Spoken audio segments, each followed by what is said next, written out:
สบายดีพี่น้องมามื้อนี้เฮามากินอ่ากันเนาะกันหรือว่าข้าวเปียกภาษาลาวเฮาว่าข้าวเปียกสิ่งใหญ่เมื่อเบิ่งวิธีเฮ็ดเนาะก็คือเอาน้ำซุปลงไปเนาะใส่น้ำซุปใส่หม้อแล้วก็ตามด้วยลูกชีสแล้วก็กระดูกหมูมื้อนี้เฮาจะใส่เป็นกระดูกหมูหลังจากนั้นหม้อฟดแล้วเนาะน้ำซุปกับกระดูกเฮาฟดแล้วเฮาจะมาใส่เส้นข้าวเปียกลงไปเนาะใส่ไปตามพออิ่มนะใส่ไปเลยเฮาใส่เต็มหม้อเลยเนาะข้าวเปียกจะเป็นข้าวเปียกลาวเด้อพี่น้องข้าวเปียกลาวที่เฮาซื้ออยู่ตามตลาดเป็นข้าวเปียกเส้นใหญ่ตัวนี้แซ่บพี่น้องแซ่บเฮามากินเนาะคนจักหน่อยเนาะหลังจากนั้นก็รอท่าให้ข้าวเปียกของเฮามันฟดหรือว่ามันสุกพอข้าวเปียกเฮาใส่ตู้เย็นเหม็นเฮาต้องได้ต้มดนแน่เพื่อว่ามันจะมีความแข็งแล้วก็อาจจะสุกยากกว่าที่เฮาซื้อใหม่ๆมาจากตลาดเนาะใส่เวลาจักหน่อยนึงในการต้มโอเคหม้อของเฮาก็เริ่มฟดแล้วเนาะเฮาใส่น้ำอย่างหลายเนาะน้ำซุปหลายโพดเฮ็ดให้หม้อเฮามันล้นปิดตาหน่อยนึงโอเคไก่แล้วพี่น้องใกล้จะได้ทีแล้วน้ำซุปของเฮานี่ก็จะมีเฮาจะปรุงด้วยคะน้อแล้วก็เกลือจักหน่อยนึงน้ำตาลอาจจะมีผงนัวน้อยนึงเพื่อให้น้ำซุปมีรสชาติหวานนัวก็บ่มีหยังหลายในการปรุงพี่น้องตามภาษาตามวัตถุที่มีเฮาอยู่ในห้องแถวอาจจะกินอาจจะเฮ็ดบ่คือหาเพราะสูตรอาหารแต่ละคนก็แตกต่างกันแล้วแต่ผู้มักแล้วแต่วัตถุดิบเนาะคือเฮาก็จะใส่ไปเนาะเรียบร้อยแล้วเนาะวันนี้มาจัดใส่ถ้วยเลยเนาะหลังจากนั้นเฮาเทใส่ถ้วยโอเคโอ้ยหอมน้อยนึงเนาะเพื่อให้ข้าวเปียกมีสีสันแล้วก็หอม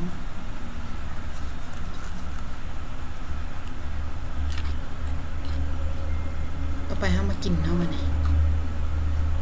เฮามากินเลยมากินนำกันพี่น้อง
พี่น้อง